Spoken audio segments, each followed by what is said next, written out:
cardiac resource. RTC, high speed, yep. 50 minutes. Okay then, thanks, bye. Bye. Hello, it's Claire in Green Resource. High speed RTC at 60 miles an hour, going round a bend. He's got a head injury with a GCS of 6 at the moment. We can't get a BP on him, but he has got a radial pulse. Is it a Cat 1, is it? He's got a heart rate of 124. Probably is. Yeah, Cat 1. Okay then, ETA's 15 minutes, that's all the information we've got. Okay, great. Thanks. And we don't have all the details of the crash, whether there was a seatbelt worn, what road he was travelling on, whether it was a mechanical problem or if someone else caused the crash. We don't really know. We just get what we get, really.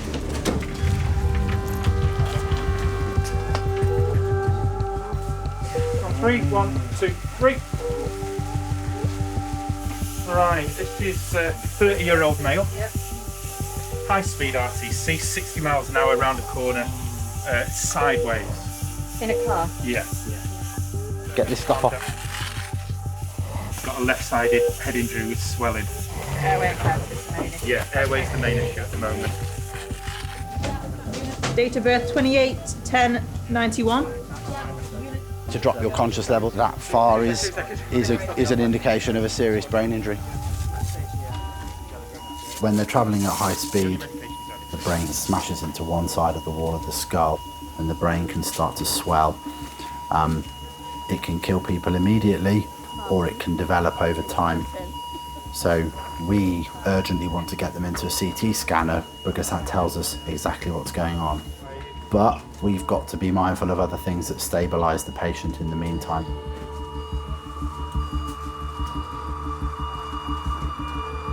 There's a lot of blood on the sheets from the back of his head. I think priority is to get his airway sorted and then we'll move from there. Absolutely agree, yeah. We want it to stop this bleeding.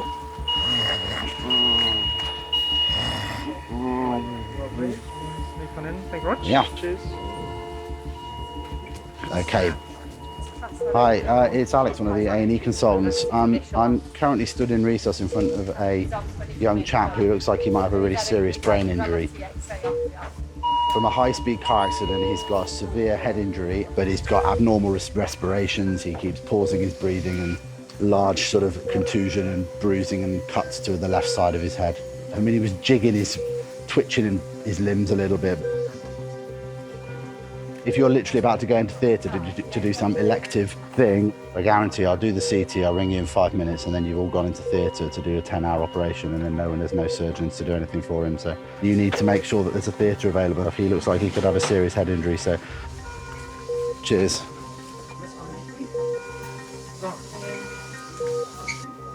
We're ready to go, aren't we? I'll call CT. Call CT radiographer. I don't know what's going on in theatre. I don't know what our specialists are doing. So I'm calling them to find out whether they need to divert their attention elsewhere. Because if they need surgery, then they're the only guys that can do that surgery. The patient in front of me is literally my only priority at that stage. I've just stuck a CT request on for a trauma. We'll have to do a code red because he's a high-speed RTC. It looks mostly like it's isolated brain. We've just put him off to sleep.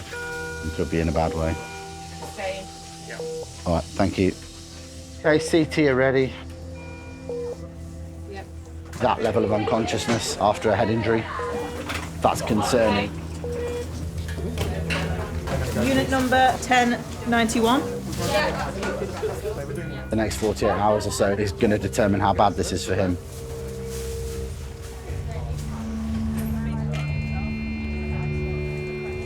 Pressure in his brain starts going up, then that's going to highlight that he's had a more significant brain injury. There's always a bit of change after a significant head injury, and we tend to think of physical stuff, don't we, where you can't use your arms or your legs, or you can't walk properly, and that's sort of much more obvious stuff. But, you know, there's day-to-day functioning, memory, things like that, personality, mental health changes. It's those hidden things that tend to be what have a bigger impact on someone's life.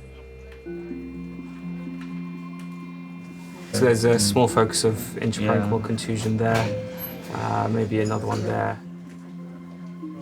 It's a very serious injury. It's caused a lot of damage inside his head. So it's gonna take a lot of time, to be honest with you, before he comes around.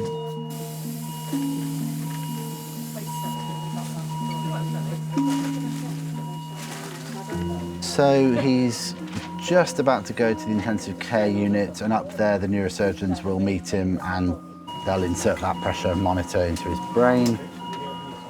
It's then over to the time and seeing how he goes on intensive care to allow the brain to rest and recover, really, give it the best conditions to recover in. If we manage to keep someone in a nice, stable condition, they go to intensive care, then I guess we've got to be hopeful in that scenario. Thank you, cheers. We know some won't survive. We know some will make a complete recovery, and we know others then fall into a huge grey area of variable recoveries. We've got a trauma coming. I'll need to know what his observations are, just so that I can make sure that we've got whoever we need here. Should we move one next door? Hi, it's Royal Stock Resource. So they're coming with a trauma by air in 15 minutes. It's a 30-year-old male, car versus HCV. Yeah. So a significant compartment, he was trapped in the car. So I've been able to get him out of the car. Yeah. He is awake. Cat 2. Coming by air, yes. Oh, it doesn't rain, it pours. Someone in 30s driving a car, hit a lorry. Sounds like the car's a bit of a mess. So, it's a bit busy in here right now, so now we've just got to make sure we've got the space to see him and then work out what we do next. Right, are you going to CT with this chap? Okay. We'll get him moved into 3. Porter to helipad immediately, please. Porter to helipad immediately. The helicopter's just landed.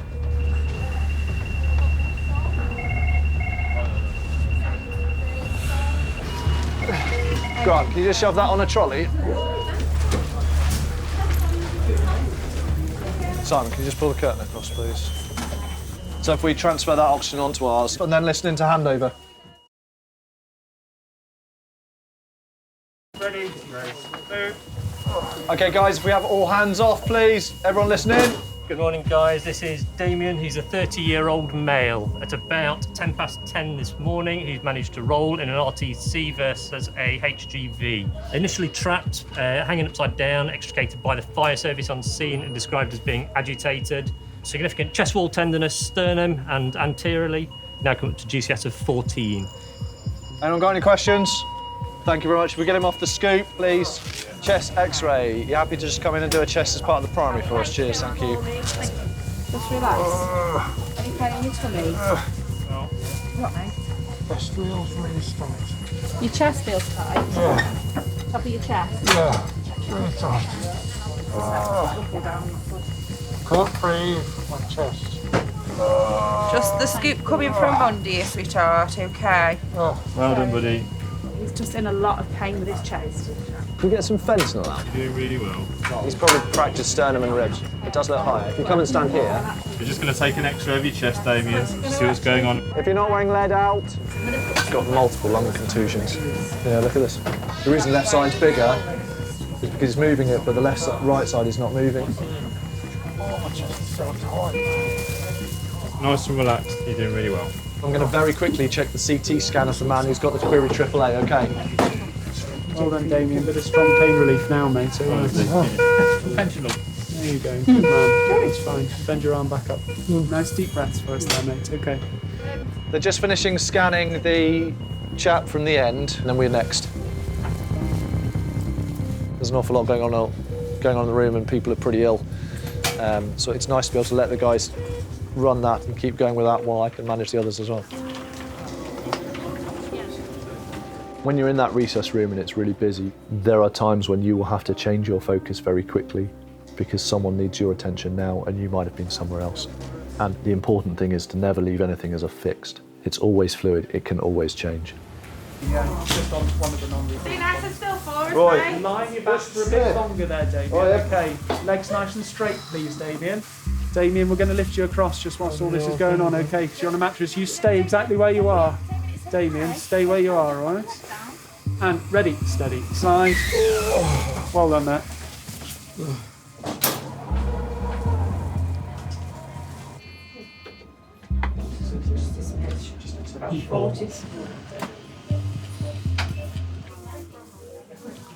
Hi, Damien.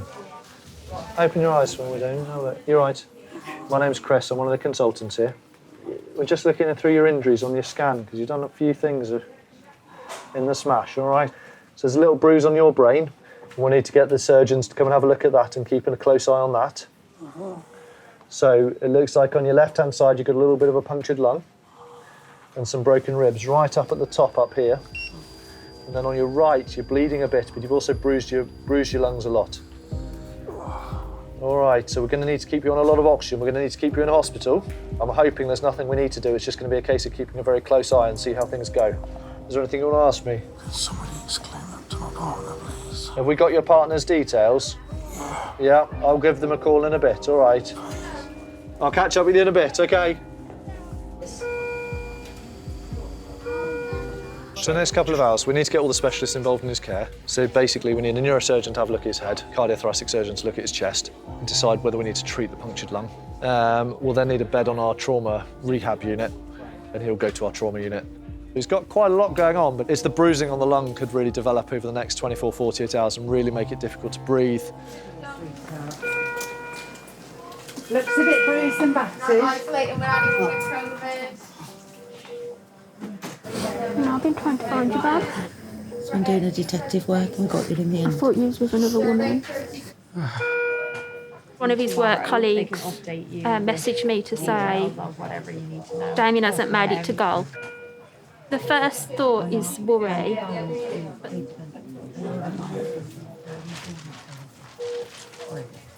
You're all right, showing a kid. I've seen one of them on you since you was about 15. Where's that? Yep.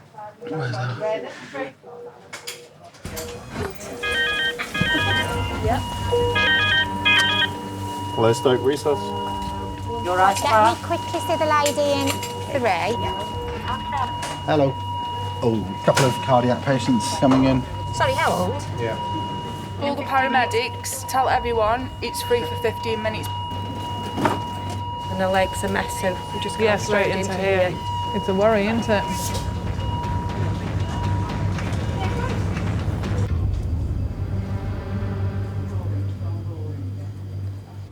Okay, so we're going to go and see Mr. Wood now. He's got a tumour at the base of the brain, top of the spinal cord area, which is crushing the brainstem and spinal cord and threatening to paralyse him. And we have to take that out today, or at least as much as we can safely take out. So we're going to go and talk to him about it. Apparently it's been there quite a while, so they don't know how big it is. And, well, it could have impacts. I mean, life's bearable. I've got a good family around me, but I can't do what I want to do. So if I'm going to be worse than that, I mean, what's the point? I'd had trouble with my back for several years now, and the surgeon was amazed I could still stand up. So it was a quick turnaround. This all started about 3 weeks ago. He cancelled his holiday to see to the job, and they're going to try and get it out. Apparently it's been Knock, there knock. a fair while. Hello. Morning. Good morning. So when you look at the scan, the spinal cord and lower part of the brain are really squeezed. Yeah. The bigger surprise is that you're functioning as well as you actually are. Yeah. With that in there. Yes. Now, the really critical thing is that there is a small chance that we actually injure something doing this. Yeah. That we give you a neurological problem that you didn't start off with. Yeah. And that would be very bad. And we're trying very hard not to do that.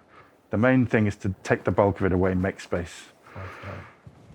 Okay. Yeah, yeah. Glad you're doing it and not me. Okay, I'll see you down there. Okay, that's Bye for now. See you later. I'm just finalising my plan in my mind.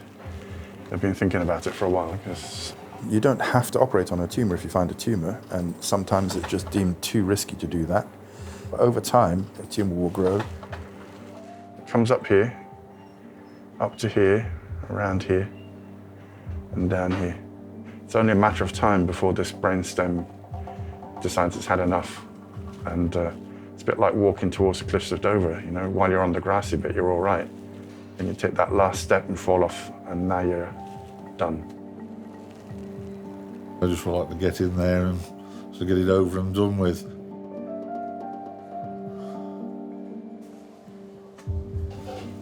Okay, so when was the last time you had something to eat and drink? Last night. I want to be able to come back, fix one of my bikes and ride it down the road. That's my aim, especially the purple Harley. I want to ride that down the road one last time. That's what I'm looking forward to. There is a dilemma. If we go too far, that will give them major problems. You worry most when you're right next to the brainstem, which is a late stage of the procedure. So when you're at your tiredest in the surgery, that's the highest risk period. You cannot injure any of it, or there'll be significant consequences from it.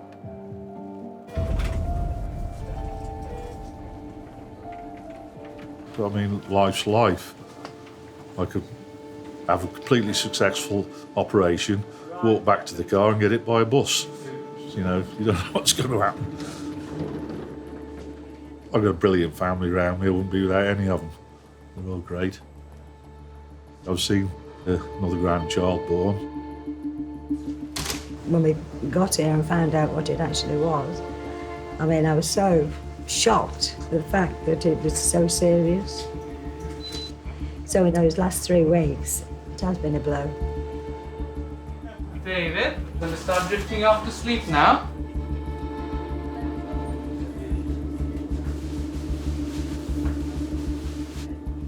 Oh, I'm nervous, yeah, but I'm not scared. I just go with the flow. Whatever's meant to be is meant to be.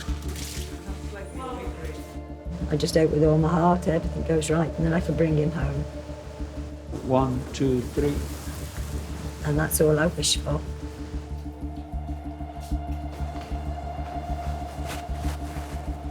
What, are you waiting for me? What's your ETA, Doc? This is where you need 75 pairs of hands. You've got a trauma coming in. Okay. Can we get some oxygen? Motorcycle passenger. Half an hour from now. Yeah, thank you very much. So, 53-year-old female, T-bone motorcycle passenger versus a car at 50 miles per hour. She's got open midshaft and open ankle at the same side. She's a bit confused. She's a GCS of 14. She had morphine and Carmoxyclav as well. For Diane Adamson, trauma alert, category 2, ETA is 2330. They've got a fracture and it's penetrated the skin, so they're at risk of infection. And it sounds like quite a nasty fracture to her leg, so that's quite a significant injury that she's got. Thank you. Thanks, Ed. Hello, you all right? Yeah. Can we have a quick huddle? A little one. Is that all right? So, 53-year-old female, and she was the passenger, I believe, on a motorbike, and they've gone into a cab. Do we know about the driver of the motorbike? We don't know. Okay. Thank you. This environment's so unpredictable. Anything can happen. So you've just got to be that one step ahead. They just Yeah, we do. reported Yeah, the the rider second now to one. trauma test. Can we have a second trauma call? The rider is coming now. So the first call was for the pillion passenger of a motorbike that's been involved in an RCC. And then predictably, as we were all saying, where's the rider? He's obviously coming as well. So this is the second one now. So this is a 51-year-old male. And then ideally, if we could go into 7, because that just gives me eyes on both, because I'm going to have to TTL both, aren't I? So cool. That would be amazing. Thank you. Thanks, Ed. Oh, it's like waiting for the seas to part. We can do 8, isn't it? We just be. Yeah, 8's just a bit small. Ideally, 7. Okay, they're here. If we're going to get him across, get him on. Keep going. Get him onto our monitoring. Just go ahead. I need to get rid of that sharp. That's not the plan. Ready, steady, lift. So let's get them attached up and let's hear your story, please. This is 53-year-old Jan. She knows where we are now. She's remembered that I've told her that she's come off the motorbike. She just can't remember anything about the event. Lovely. Helen, do you want to crack on? Is that all right? Thank you. Hello, is it Jan? Any pain here, Jan? Sore there and tenderness. So some tenderness on the left side of the chair. She's got slightly reduced air entry on the left with some cracks on the right. So quite a lot of swelling to her left femur. She's got an abrasion to her right knee. Any pain here? Any pain down this leg? She needs to go to scan. Rich Dye, the TTL. There's 2 traumas. Do you know about them? Just we talked about the first one. Okay, so the first one's Janet Walker, and then there's another one, Martin Hathaway, that's just been put on now. He's also had a short loss of consciousness, it seems. I wonder why she's yeah. I just wonder why she keeps dropping her pressure. I think it's the blood pressure cuff. She's got a really good radial pulse. So you almost have to act like a detective. Obvious injuries are obvious and they're not hard to find. It's the more subtle symptoms. Even a slightly lower blood pressure could mean that they've got serious injuries that aren't visible. We need to find them. I'm just going to go into this other one now. All right, sweetheart, it's okay. Sorry, Rich. It's okay. This is the rider. Ready, steady, slide. Hi, Martin. My name is Iggy. I'm getting pain anyway. On my leg. Your right leg? Yeah, it's really painful. Really painful. No worries. Really good firm pressure on his head. We're not sure if that is bone coming out or something going in. That's where. I know, sweetheart, I think we need to look at it. Besides your leg. I'm getting pain anyway in your chest. Any pain? No.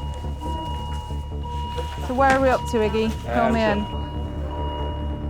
He suspected to have sustained a right femoral fracture with a puncture wound, so it looks like an open right femoral fracture. Otherwise, his breast sounds normal on both sides. Sure, he's got SATs of 88. I want to boost my team and make them realise how good they are. But I also want my team to question what they've done as well. We make sure that we are following a process to look for life-threatening injuries. Hello, Martin. Hello. Hello, my darling. My name's Diane. I'm one of the consultants. Okay. Your partner's with us. She's next door. She's okay, but she needs the same. So we'll get you both scanned to get you sorted. But your oxygen levels are just a little bit low. I'm just going to give you a little bit of extra puff. Do you have any problems with your breathing normally? I'm a full-time asthmatic, but it's under control. We're just getting around to scan in a minute. So, Okay. How are you feeling? Fine. Yeah? How's your pain? Okay. All right. Just let us know again if you start to feel sick. Okay, they're ready. All the way across there, now. Slide, ready. Slide.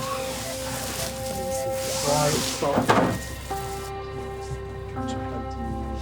Okay, Janet, contrast injection going in now.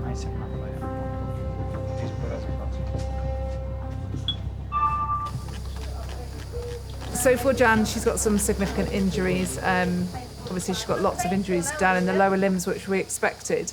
But she does actually have quite significant chest injuries as well. She's got fractures running from rib number 1 down to number 10.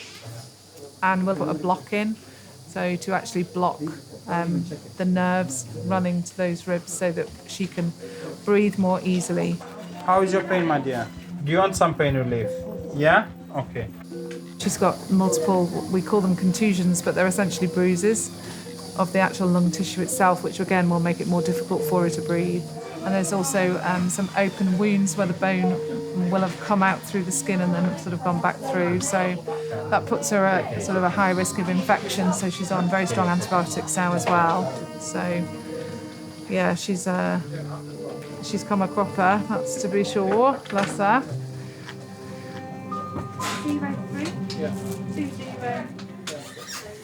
I keep getting a spasm in the leg. Cramp? It really hurts, yeah. Agony. You okay, darling?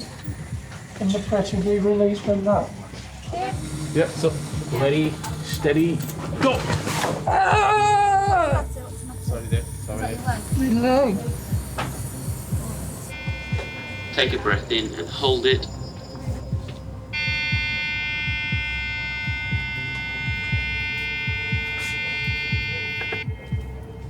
Breathe normally. Yeah, solid abdominal organs are fine. He's fractured his femur, the right femur. Okay. All right. Yeah, thank you. It's fine, I got that. Yeah, appreciate it. That's gonna need operation.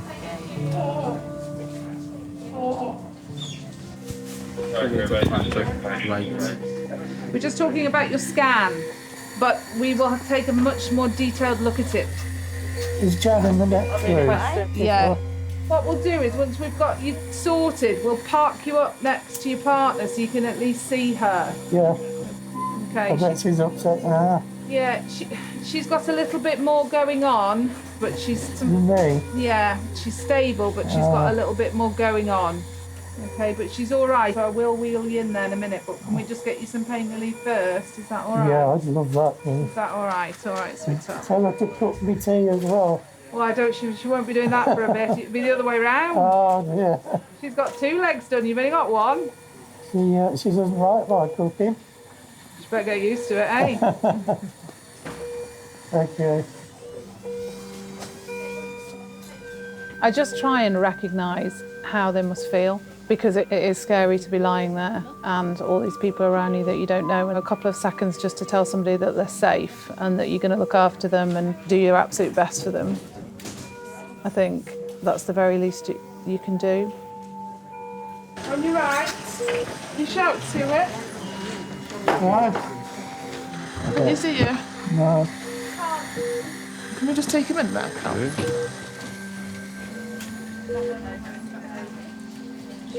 Oh, Just to the side of you there. you all right? How are you feeling? Want to do some babysitting? No, never got broken ribs. Oh, Uh, and left leg broken 2 places. a what? Left leg broken 2 places. Oh, God.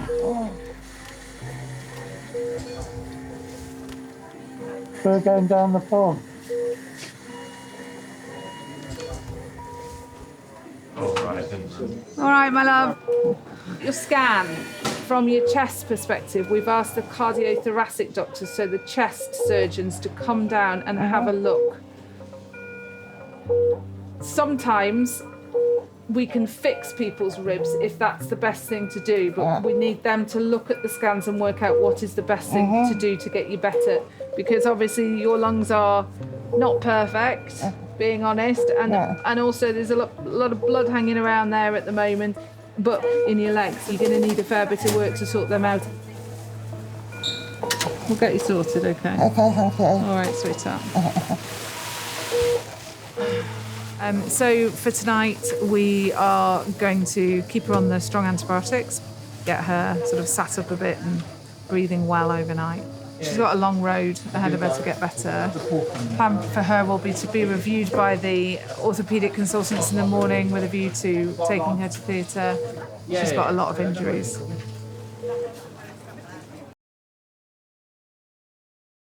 We've got an intubated, ventilated patient incoming in 10 minutes. All right.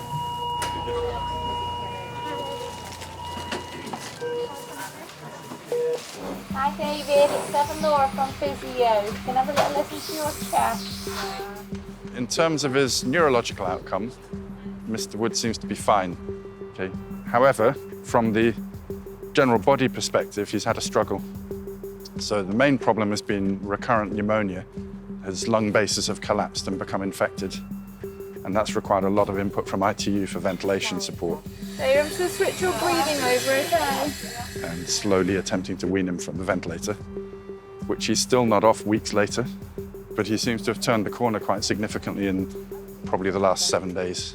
So they've now done a tracheostomy rather than having the tube down his mouth. And usually that means they're comfortable he's going to get off the ventilator and get to the next stage, the rehabilitation stage. This price? Yeah? Apparently, 85% of the air is gone from on the bronchoscopy. Yeah, so, but he's still sedated at the moment. I've not been able to take him off. I'm assuming this is because of respiratory. What's the oxygen requirement at the moment? 80%. Wow, that's wildly back up again, isn't it? He's yo-yoed a bit, but I haven't heard of him being on 80% for weeks now. He's back on now. Every time they tried to extubate him, the whole thing collapsed. Right. So he does need some kind of permanent solution, or he needs to stay on the trachea forever. Okay, probably what they're looking at, sort of MDT type meeting with the neurosurgeon for the long-term plan. You know, family should understand what situation we are. All right, I'll go and see him and then I'll see what doctor wants to say. Yeah. The issue is that his chest has got a lot worse again. So he's on, not just back on the ventilator, but also fully sedated, needing 80% oxygen. They were just discussing we might manage him after he leaves ITU. Obviously, you want them to get off the ventilator and go home. That's the logic of it. He had a long operation face down, and then being more than a month on a ventilator doesn't help. All these things were not good. Okay, so he's gone significantly backwards since the weekend, and they've identified a problem with the airways wanting to collapse the whole time. And that is not compatible with getting off the ventilator any time soon. Neurologically, he could cope, but airway management-wise, it's going to be a struggle. He was looking very good at the end of last week, sitting with his legs over the side of the bed with 2 physios, putting weight on his legs, moving everything, looking around, engaging with everyone. He seemed to be pretty intact neurologically. It's just this respiratory problem has really caught us. So this is a blow.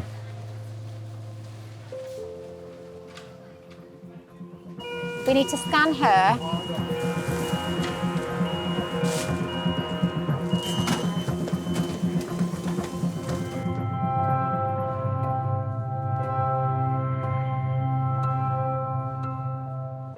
I've worked with people with learning disabilities that have had like brain injuries and stuff. So I've had plenty of experience, but you don't expect it to happen to your own. Even when he comes round, and if he comes round, he will need a lot of care. Even if he has to go somewhere to be looked after, I will be there every single day.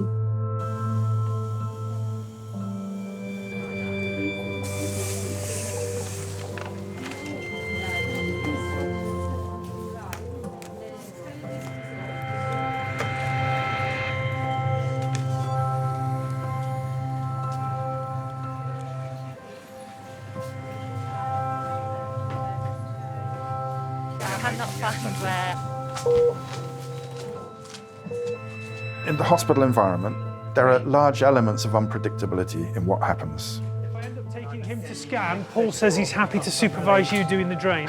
Is that all right? We do our best, but we can't control everything.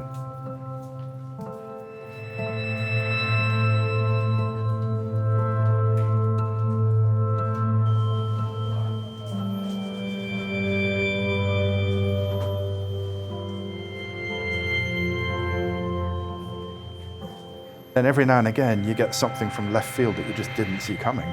So it's not a happy day, especially when it's a patient you like. You think, this is just not fair, you know, why did it have to happen to them? But if you can't dissociate yourself from it, you would just never be able to operate on patients. As doctors, we learn fairly early in our careers that there are things beyond our control that are going to cause bad outcomes. The best you can do is learn from it, but you know they're going to come. Hello, so we've got another one. So, yeah, can you set up for this vented? They've blocked the road for the helicopter. Still not having an ETA for this helicopter. Let's just see if they're here.